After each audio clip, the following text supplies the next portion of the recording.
북한이 군사정찰 위성 발사를 강행했습니다. 북한이 먼저 군사 합의를 파기한 거나 마찬가지인 거죠. 본인이 보는 앞에서 9.19 군사 합의가 됐어요. 합의 당사자가 직접 나서서 위반을 했기 때문에 네. 이건 뭐 합의 위반이 어제 오늘의 일이 아니다. 2018년 이뤄진 9.19 남북 군사 합의에 대해서 북한이 지난 11월 23일 일방적으로 전면 파기 선언을 했습니다.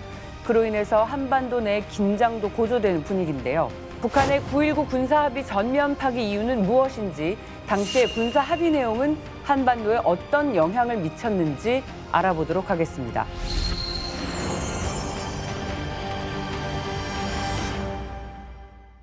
오늘 모실 마스터는요, 1990년대부터 무려 50회 넘게 남북 군사회담의 대표로 참석한 인물이십니다. 문성묵 박사님을 모시고 이야기 나눠보겠습니다.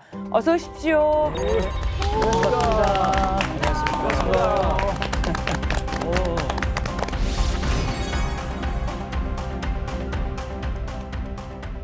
지난번 북한의 DMZ 도발사 편에서도 정말 생생한 현장 이야기 많이 들려주신 거 기억하시죠? 오랫동안 남북 군사 합의 대표로서 꽤 오랫동안 몸담으셨다고 들었는데, 혹시 저희가 알만한 합의는 어떤 것들이 있었나요? 예, 물론 뭐 남북 간에 이루어진 합의도 있고 1990년대 후반에 지금이 정전협정 체제라고 그러죠. 지금이 정전협정 체제, 작년이 이제 정전 70년이었는데 정전협정 체제를 평화협정 체제로 바꾸기 위해서 만난 그 회담이 바로 정전협정 당사자인 남북한과 미국, 중국 사자가 제네바에서 6번 회담을 했어요. 저도 그때 대표단의 일원으로 참여를 해서 쭉 북한 또 미국, 중국 대표들과 함께 협상을 했습니다만, 물론 뭐 거기서 의미 있는 합의가 나온 건 아니나 역사적으로 그런 협상도 있었다라고 말씀드릴 수 있죠.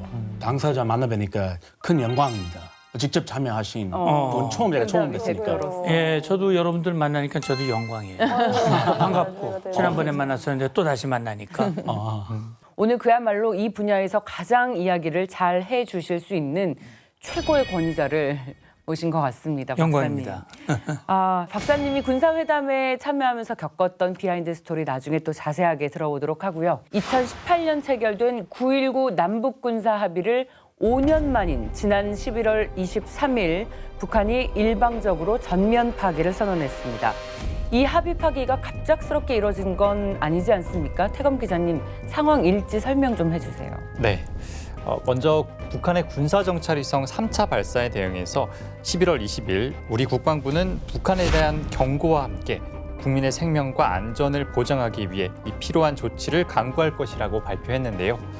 그럼에도 11월 21일 북한이 군사정찰 위성 발사를 강행했습니다.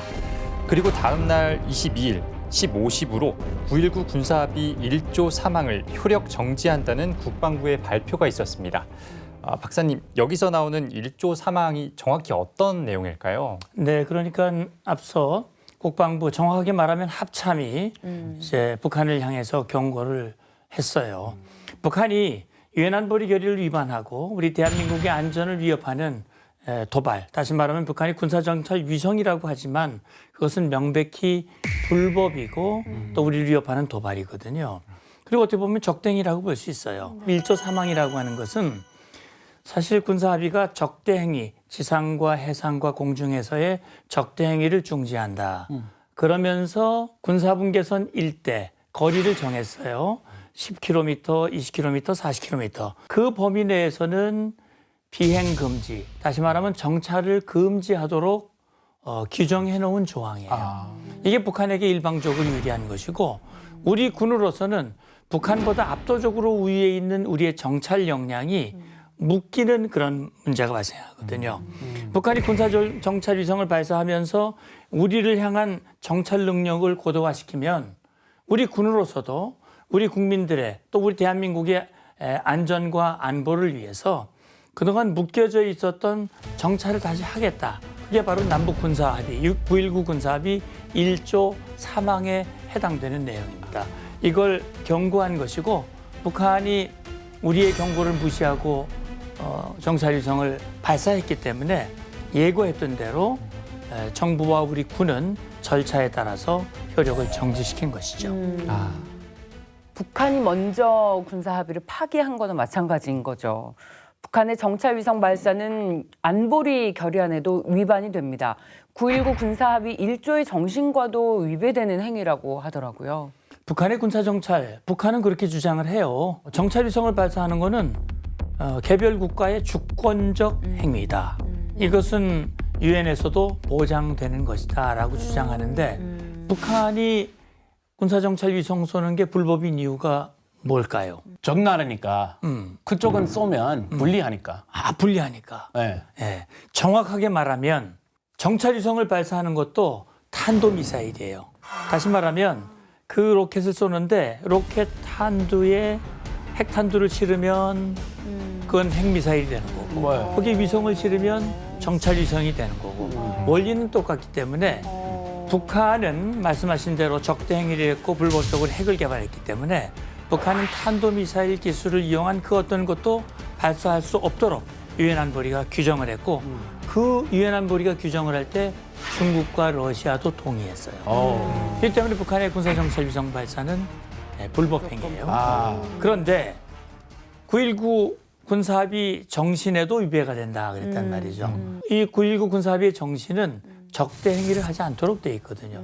북한이 군사 정찰 위성을 왜 발사했느냐? 우리를 향한 물리적 공격을 위한 목적이란 말이죠. 예, 그동안 북한이 눈이 없었는데 이 정찰 능력이 부족했는데 정찰 위성을 쏘므로써 자기들이 표적을 정확히 식별하고 우리를 타격하기 위한. 말하자면 9.19 군사합의에는 그렇게 돼 있어요. 지상, 해상, 공중 모든 공간에서 무력 충돌을 방지하기 위해서 일체 적대 행위를 전면 중지한다. 이게 9.19 군사합의의 정신이기 때문에 북한이 군사정찰 위성을 발사한 것은 적대 행위를 금지하는 조항에 위배가 된다는 것이 우리의 해석인 것이죠. 근데 그 합의한 내용 많은데 다른 것도 효력 금지시킬 수 있는데 1조 사망만 효력을 정지한 이유는 뭘까요? 물론 전체를 다 정지시킬 수도 있어요. 그러나 우리 입장에서는 전체 내용을 다 정지시키는 것은 그건 뭐 당장 할 일은 아니고 북한이 군사정찰 위성을 발사했기 때문에 정찰 금지를 규정한 조항만 일단 딱 집어서 제한적으로 효력 정지를 한 거예요. 그러니까 사실은요, 이게 정찰 금지 요구는 북한이 오래전부터 요구를 해왔던 거예요. 1990년대 남북 기본 합의서에 부속 합의서를 만들 때도 북한은 우리가 북한보다 우위에 있는 능력은 제한시키고 자기들 능력은 고도화시키는 것이 유리하다고 판단하기 때문에 그때도 그런 조항을 주장을 했지만 우리가 안 받아들였거든요. 근데 9.19 합의 때는 우리가 받아들였어요. 그러니까 이제 9.19 군사합의 1조 3항에 의해서 군사분계선 일대에서 북한의 움직임을 제대로 감시 정찰할 수가 없었는데 이걸 딱 정지시킴으로써 우리가 북한보다 압도적으로 우위에 있는 그런 정찰 역량을 투입을 해서 북한의 군사분계선 일대에서의 모든 움직임을 낱낱이 감시할 수 있었어요. 이게 사실 중요한 것은 작년 10월 7일이었죠. 하마스가 이스라엘을 공격했거든요. 기습적으로. 그래서 우리 국민들 사이에서는 북한도 대한민국을 그런 식으로 기습 공격을 할 수도 있다. 근데 그걸 막으려면 군사분계선 일대에서 북한의 움직임을 일거수일투족 들여다볼 수 있는 그런 역량을 회복을 해야 된다. 그래서 이번에 1조 3항을 효력 정지를 시키고 우리의 정찰 역량을 이전으로 회복을 한 겁니다. 이번 사태로 해서 이제 북한이 좀 많은 억지를 쓰지 않을까라는 생각을 했는데 이게 파기로까지 이제 가버리다 보니까 근데 역시나 이제 북한은 9.19 남북 군사 합의가 파기된 이제 원인이 전적으로 남한에 있다라고 이제 우기더라고요. 네, 맞습니다. 우리의 일부 효력 정지가 사실은 북한 군사정찰 위성 도발에 대한 상응한 조치임에도 불구하고 북한은 사실관계를 호도하면서 9.19 군사합의의 전면 파기를 선언한 이후 그 책임을 우리 정부에 떠넘기는 보도를 이어가고 있는데요. 12월 4일 북한 노동신문에 따르면 지금 한반도 정세는 더욱더 험악한 국면으로 치닫고 있다며 이 상대방에 대한 일체 적대 행위를 전면 중지하기로 되어 있는 합의서 내용을 괴뢰 군부 깡패들은 그야말로 집요하게 거부해왔다. 참담한 파멸을 면치 못할 것이라며 위협하기도 했습니다. 아니 방귀 낀 놈이 성낸다더니 이거 너무 말도 안 되잖아요. 박사님 보시기에 북한이 이 어긴 게 처음이 아니잖아요. 아니, 그럼요. 북한이 9.19 군사 합의를 위반한 것이 이번이 처음이 아니죠. 사실 2018년 9월 19일 합의를 체결할 당시 초기에는 조금 이행하는 척했어요. 그런 척했지만 2019년 2월 이후에는 아무것도 한 게 없어요, 북한이. 그래서 지금 신원식 국방장관이 작년 10월 27일 국회 국방위 종합감사에서 그런 얘기를 했어요. 북한이 9.19 남북 군사 합의 위반이 알려진 것보다 훨씬 더 많다. 포사격을 100여 회나 했고요. 뭐 포문 뭐 개방이라든지 이런 거 다 합치면 뭐 3,600여 회다라고 하는 그런 보도가 이미 나왔거든요. 근데 사실 더 중요한 것은 이런 거예요. 김정은이 본인이 보는 앞에서 9.19 군사 합의가 됐어요. 그러면 김정은도 이 합의 내용이 뭔지 잘 알고 있잖아요. 그러니까요. 근데 김정은이 직접 서해에 가서 창린도라고 하는 섬에 가서 사격하라고 그랬단 말이야. 그러면 하라고 그러면 해야 되잖아. 근데 사격했단 말이야. 그게 9.19 군사합의 위반이거든. 그러니까 합의 당사자가 직접 나서서 위반을 했기 때문에 네. 이건 뭐 합의 위반이 어제 오늘의 일이 아니다. 이렇게 보시면 되는 거예요. 그렇죠. 근데 생각보다 저는 진짜 생각했던 것보다 위반 횟수가 너무 많아가지고 네, 이 정도면 거의 상습적인 게 아닌가라는 생각이 들어요. 강습범이요. 그럼 박사님이 보시기에 가장 문제의 소지가 있는 위반 사례 혹시 어떤 걸까요? 예, 그러니까 저는 그런 생각이 들어요. 물론 이 합의 내용에는 해야 할 것이 있고 하지 말아야 될 것이 있어요. 일단 사격을 하지 말아야 되면 하지 말아야죠. 네. 포문을 개방하지 않도록 돼 있다면 안 해야 되잖아요. 근데 그런 걸 다 했단 말이에요, 북한이. 그런데 해야 될 것 안 한 것들도 많아요. 그러니까 예를 들어서 2019년 2월에 우리가 남북 유해를 공동으로 비무장지대 내에서 발굴하기로 했어요. 다 약속했어요. 그리고 대표단도 교환을 해야 되는데 안 했단 말이죠, 북한이. 그러니까 9.19 군사합의에서 하도록 돼 있는 걸 거의 하지 않았단 말이죠. 그 약속을 어긴 거예요. 어긴 거예요. 그러니까 위반이라고 하는 것은 글자 그대로 속도 위반. 우리 교통규칙에서 보면 몇 킬로미터 이내로 달려야 되는데 그 이상으로 달리면 위반이잖아요. 네. 예를 들어서 안전벨트를 해야 되는데 안 맸다. 그건 해야 되는 걸 안 했으니까 그것도 위반이란 말이에요. 그렇게 따지면 3,600회가 아니라 훨씬 더 많은 위반을 했다. 그러니까 사실 생각해 보면 북한이 과연 9.19 군사 합의를 왜 맺을 한 때 이걸 지킬 마음이 있었느냐 그러니까요. 이 자체가 의심이 되는 거예요. 처음부터 마음 없으면 그러니까요. 왜 한 거예요? 왜 한 건지 이해가 안 되네요. 안 되죠. 네. 이렇게 숱하게 약속을 어길 거면 도대체 군사 합의는 왜 한 건지 참 들으면서도 허탈하죠. 2018년에 9.19 군사합의 체결 당시에도 사실 이 내용에 대해서요, 박사님 좋다 나쁘다 의견이 굉장히 분분하지 아니, 않았습니까? 그럼요. 그랬죠. 예, 박사님께서는 당시에 군사합의 내용 보시고 어떤 생각하셨는지 여쭤봐도 그러니까 군사 합의를 북한이 왜 한 거야? 라는 의문을 말씀하셨잖아요. 근데 북한이 합의를 할 때는 그냥 하지 않아요. 자기들에게 유리하면 하거든요. 그렇죠. 앞서 제가 1조 사망, 네. 1조 사망 효력 정지했다고 그랬는데 그 북한에게 유리하거든요. 왜 유리하냐? 남한의 우세한 전력을 못하게 네. 묶어버리니까.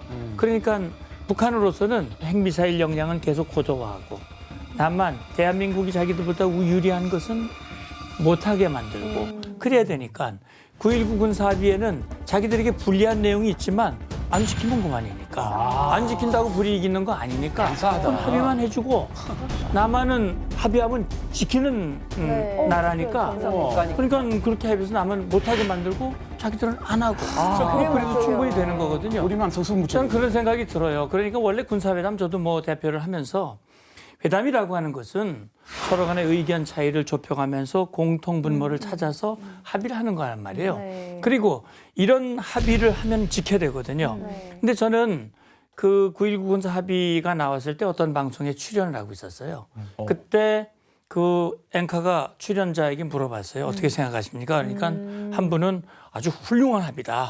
점수를 주면 120점을 줄 수 있다. 이런 얘기하는 분이 있었는데 있었어요. 나는 좀 평가를 유보하겠다 그랬어요. 왜냐하면 9.19 군사합의에는 좋은 내용도 들어가 있어요. 우리에게 불리한 내용도 들어가 있어요. 그런데 사실은 요거는 북한이 안 지킬 것 같은데 만약에 앞으로 북한이 요걸 지킨다면 내가 9.19 군사합의 좋은 합의라고 평가를 하겠다라고 얘기를 했는데 저는 그런 생각이 들어요. 1조 사망뿐만이 아니라 여러 내용으로 보면 우리가 들어주지 말아서야 할, 다시 말하면 내가 회담 대표였다면 이건 안 들어줬을 것이다. 이런 아쉬운 내용들이 들어가 있다는 생각이 들어요. 그건 뭐 지금도 그 생각엔 변함이 없습니다. 와, 미리 다 알고 계셨네요. 예.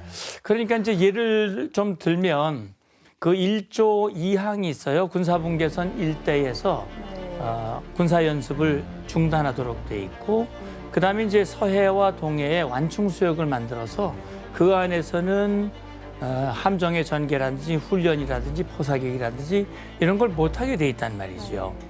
자, 그러면 우리가 군사분계선 일대에서 훈련을 못하면요. 예를 들어서 우리가 연합훈련도 하고 여러 가지 훈련을 하는데 북한의 기습, 남침에 대해서 군사분계선 일대에서 할 수 있는 훈련을 못하는 거예요. 그러니까 즉각적인 대비태세가 제한이 되는 거예요. 더군다나 서해 5도 있잖아요. 네. 서해 5도, 백령도, 네. 대청도, 소청도, 연평도, 우도 5개 섬이 있는데 거기 보면 백령도라든지 연평도에는 우리 해병, 호병 전력들이 배치되어 있는데 그럼 거기 있는 우리 전력들은 거기서 사격을 못하면 어떻게 돼요? 전력 발휘를 못하잖아요. 그러니까 이런 것들이 들어가 있는 것이 이게 대표적인 문제 조항이고 그렇기 때문에 당시 군사 합의가 북한에게 일방적으로 유리한 그런 합의다라고 그렇게 평가하는 목소리들도 있었어요. 아 근데 그 서해 5도는 군사적으로 중요한 요충지잖아요. 그러니까요. 거기서 이 군사 훈련 못하면 그러게요. 어디 가서 해요? 그래서 제가 알고 있기로는 그 포를 실어서 수백 킬로미터를 이동을 해서 거기에서 사격을 하거나 포 자체를 가져가기가 어려우면 사람만 포사격할 수 있는 곳으로 와서 다른 포로 훈련한다는 말이죠. 그러면 이게 제대로 훈련이 되겠는가? 안 되죠. 시간도 많이 걸리고 네. 비용도 많이 들고 대비태세는 약화되고 네. 그리고 보면 군사합의 2조에도 보면 이런 내용이 있어요. 비무장지대를 평화지대로 만든다. 원래 비무장지대로 만든다라는 그런 합의에 따라서 GP라고 들어보셨죠? 네. 비무장지대 안에 있는 경계초소. 이 GP를 11개를 시범 철거를 했어요. 그런데 생각해 보세요. 그 GP의 숫자가 북한은 150여 개, 우리는 50여 개. 그러면 우리는 3분의 1밖에 안 되는데 철거한 숫자는 똑같이 했단 말이에요. 이건 말이 안 되잖아요. 이건 형평, 다시 말하면 균형의 원칙을 위배한 거란 말이죠. 그러니까 그런 것들이 참 아쉬운 부분이에요. 평등하지 않구나. DMZ에서 벌어지는 모든 일들이 한국과 북한뿐만 아니라 유엔군 사령부도 관여할 수 있는 자격이 있는 걸로 알고 있습니다. 군사합의에 대해서 유엔군 사령부는 당시에 어떤 입장이었나요? 정확하게 말하면 유엔군 사령관이 정전협정의 관할권을 가지고 있어요. 이게 관할권이라고 하는 것은 비무장지대에서 일어나는 모든 일은 유엔군 사령관의 승인을 받도록 돼 있는 거예요. 그렇기 때문에 그동안 제가 남북군사회담 대표를 하면서 북한군과 비무장지대 정전협정과 관련된 그런 협의나 합의를 할 때는 반드시 유엔군 사령부와 협의하고 의견을 듣고 동의를 해야 그래야 그걸 합의를 하도록 돼 있어요. 그렇게. 근데 나중에 당시 미국의 국무장관이 마이크 폼페오 이 군사 합의에 대해서 우려를 표명했다는 얘기예요. 그러니까 어차피 미국으로서도 한미 동맹 또 한반도에서의 충돌 방지 취지 자체는 뭐 9.19 군사 합의 취지 자체는 나쁜 게 아니라는 말이에요. 적대 행위를 중지한다는 거는 정전협정 정신에도 맞는 것이고 중요한 것은 아무리 좋은 합의라도 안 지키면 의미가 없는 것이기 때문에 안 한 것보다 못하죠. 그런 우려들을 아마 미측에서도 가지고 있지 않았을까 생각을 해요. 네, 그 당시 유엔군 사령부 부사령관이었던 이 스튜어트 메이어는 최근 인터뷰에서 이 9.19 군사합의에 대해 이렇게 말했다고 합니다. 9.19 군사합의로 인해 양보한 부분도 있다. 휴전선을 따라 배치된 군대의 준비태세, 특정 지역에서의 비행 불가, 특정 훈련장 사용 불가 등은 훈련 능력을 제한하고 급박한 상황에 대응하는 올바른 태세를 갖추는 데 상당한 제약을 줬다. 전반적으로 남북 군사합의가 군의 준비 태세를 약화시켰다고 본다. 이렇게 예. 말했다고 합니다. 9.19 군사합의에 대해서 우려하는 시선이 많았음을 알 수 있게 하는 대목인데 그래도 이름 자체가 남북 군사합의 아니겠습니까? 그리고 당시에도 앞서 말씀하신 것처럼 120% 잘한 합의다. 찬성하는 입장도 있었다고 하셨습니다. 그렇다면 어떤 면이 긍정적인 합의 내용이었을까? 남북한 모두에게 그런 내용도 있었을 것 같은데. 이제 남과 북이 긴장을 완화하고 충돌을 방지하고 한반도에 지속 가능한 평화를 만들고 그러려면 필요한 것이 신뢰를 구축하는 거예요. 네. 믿음을 쌓는 것이죠. 이제 믿음을 쌓는 방법 중에 하나가 유해 공동 발굴. 다시 말하면 6.25 전쟁 당시에 지금 군사분계선 비무장지대 일대에서 치열한 고지전이 전개됐기 때문에 거기에 전사자들이 많아요. 근데 그동안 비무장지대이기 때문에 유해 발굴을 할 수가 없었어요. 남과 북이 유해 공동 발굴을 진행하기로 합의했어요. 그다음에 충돌을 방지하려면 하트라인, 직통전화가 이루어져야 돼요. 물론 이 비무장지대 직통전화가 지금은 뭐 다 중단이 됐고 과거에는 일부 가동이 되기도 했지만 더 중요한 것은 책임 있는 사람들 사이의 직통전화 이런 것들이 돼야 되거든요. 그다음에 1992년 남북기본합의서에 따라서 남과 북이 군사공동위원회를 구성하기로 했어요. 운영하기로 했는데 9.19 합의에도 그게 들어가 있단 말이죠. 이게 제대로 작동이 됐으면 그렇죠. 좋은 합의죠. 예. 근데 저는 그런 생각이 들었어요. 군사 공동이 하기로 합의했다, 직통전화 하기로 했다. 과연 북한이 이걸 지킬까?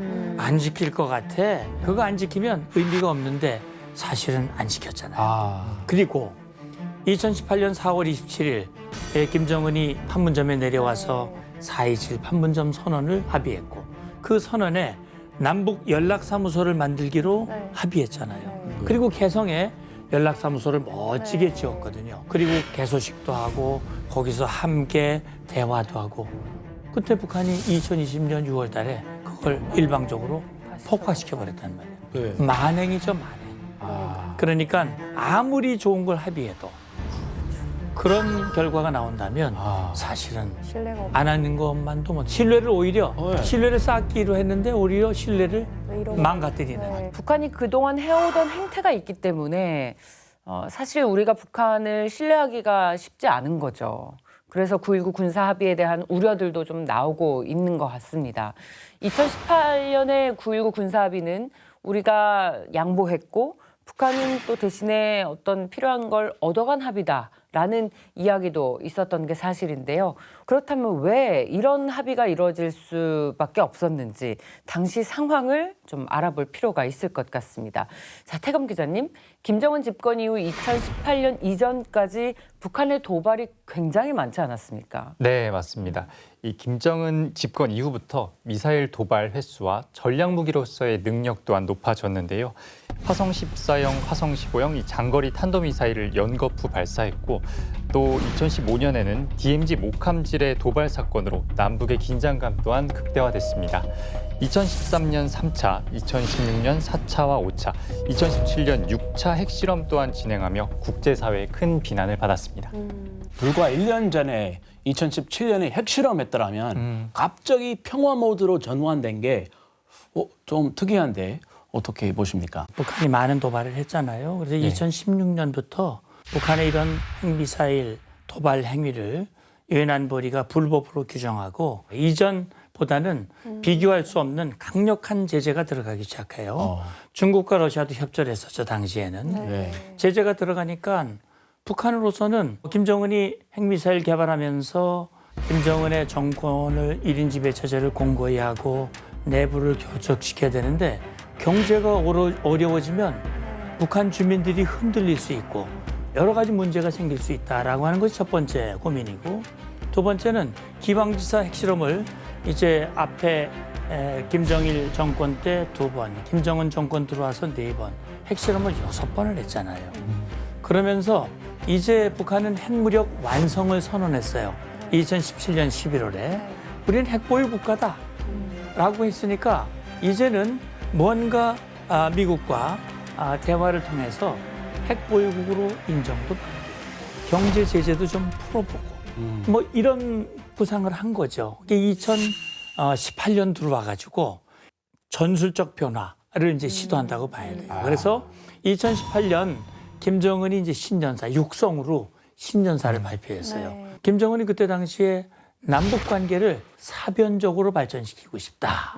이런 얘기를 했어요. 동결 상태에 있는 북남 관계를 개선하여 뜻깊은 올해를 민족사에 특기할 사변적인 해로 빛내야 합니다. 무엇보다 북남 사이의 첨예한 군사적 긴장 상태를 완화하고 조선 반도의 평화적 환경부터 마련해야 합니다. 그러면서 하는 얘기가 평창 동계 올림픽 네. 성공 개최를 기원한다. 그러면서 내가 도와줄 일이 있으면 돕겠다. 이런 얘기를 했어요. 그래서 전원. 김정은이 뭘 좀 잘못 먹었나? 왜 저런 얘기를 하지? 저도 2018년 그때 신년사를 이제 보고 깜짝 놀랐던 게 2017년까지만 해도 뭔가 한국이랑 미국이랑 굉장히 욕을 많이 했었는데 2018년 신년사에서는 좀 많이 진정이 됐더라고요. 그래서 뭐지? 뭐가 달라지려고 하나? 이런 생각을 했던 것 같습니다. 네, 이 신년사 내용 중에는 이런 내용이 포함되어 있었습니다. 우리는 대표단 파견을 포함하여 필요한 조치를 취할 용의가 있으며 이를 위해 북남 당국이 시급히 만날 수도 있을 것입니다. 다시 보니까 북한의 경제 사정이 시급하니 당장 만나자 뭐 이런 뜻으로도 조금 보입니다. 당시 김정은의 신년사에 대해서 북한이 변하고 있는 게 아니냐. 앞서 말씀하셨던 것처럼 북한이 완전히 체제가 변하는 것이 아닐까? 외교적인 행태가. 그런 연구도 보고서도 굉장히 많이 나왔어요.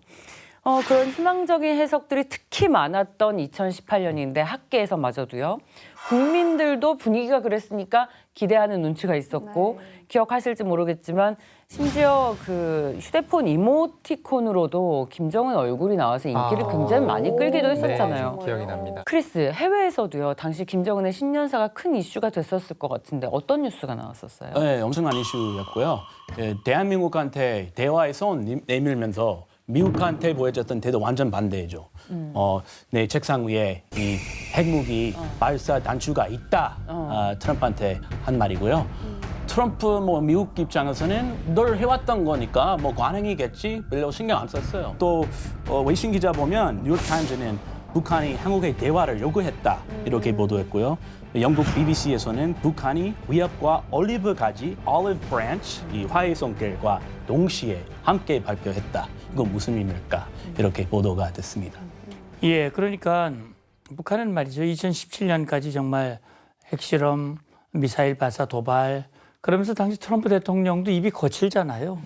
북한과 미국 사이에 많은 그 거친 입담들이 오갔었어요. 그래서 방금 김정은이가 자기 책상 위에 미국을 타격할 수 있는 핵단추가 있다 그랬더니 트럼프가 뭐라고 그랬는지 알아요? 그때 내 책상에 있는 단추는 훨씬 큰 단추야. 이렇게 그때 맞받아쳤던 일이 있었어요. 근데 사실 그때 우리 한국 정부는 북한과 대화를 목말라 하고 있었거든요.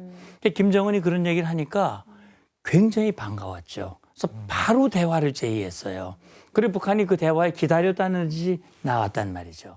그래서 남북 고위급 회담이 열리게 됐고, 그다음에 동계올림픽 북한이 이제 그 고위급 회담에서 북한의 참가를 약속했어요. 군사적 긴장 완화도 약속을 했고, 그래서 김정은의 여동생 김여정이가 특사 자격으로 청와대를 방문했고 오빠의 친서도 전달하고 그랬단 말이죠. 그리고 평창올림픽에 북한 대표단이 참가했잖아요. 결국 북한 김정은의 신년사와 일련의 회담들을 통해서 판문점에서 만나서 회담을 했잖아요. 판문점에 와가지고 그때 이제 핵이 없는 한반도를 만들겠다. 전쟁이 없는 한반도를 만들겠다. 김정은 괜찮은 사람이네. 이미지 세탁하셨구나. 그러니까 뭐 평화의 봄이 오겠구나. 뭐 이런 생각을 갖게 된 것인데 당시 우리 정부로서는 그걸 계기로 해서 미국과 회담을 하게 만들고 한반도의 완전한 비핵화, 이런 것들을 이루는 계기를 만들겠다. 뭐 4.27 선언에 그 들어가 있잖아요. 그러나 사실 그대로 되지 않았던 그대로 그런 되지 않죠. 아쉬움이 있죠. 당시 전 세계의 이목이 판문점 평화의 집으로 쏠렸었는데 뉴스를 보면서도 이게 실제로 일어난 일이 맞는지 얼떨떨했던 기억이 나요. 특히 나는 민희 씨가 어떤 생각을 하셨을지 굉장히 궁금해요. 그걸 보면서 되게 그때 분위기 자체가 어떤 김정은에 대한 어떤 호감이 굉장히 많이 형성이 됐었어요, 사회적으로. 이제 분명히 뭔가 다르기는 한데 그렇다고 해서 북한이 저렇게 쉽게 바뀌지는 않을 거다라는 생각은 분명했거든요. 왜냐면 지금까지 체제를 이제 그 유지를 위해서 얼마나 많은 시간을 이제 북한이 투자를 해오면서 김일성 때부터 3대에 걸쳐서 이렇게 핵무기를 놓치지 못하고 왔는데 과연 북한이 바뀔까? 이런 바뀌지 않을 거라는 건 아는데 그때 막 그 분위기가 너무 그러니까 조금 이 사람들이 좀 경각심을 가지면 좋겠는데 이런 생각을 많이 했던 것 같아요. 예, 저게 저렇게 쉬웠다면 이미 되고도 남았겠지. 그렇죠. 그런 생각을 많이 했었어요. 박사님은 어떠셨어요? 북한은 실제로 뭔가 변할 거라고 생각하셨어요? 그런 남북 합의 그동안 수없이 많이 했지만 북한은 약속을 안 지켰잖아요. 그러니까 비핵화 공동선언 92년에 합의하고 그때도 뒤에서 핵을 다 만들고 있었거든요. 안 지켰단 말이죠. 남북 기본 합의서도 안 지켰고 그렇기 때문에 그래도 저는요 앞에 그런 합의들은 북한의 최고 지도자가 직접 합의한 건 아니었어요.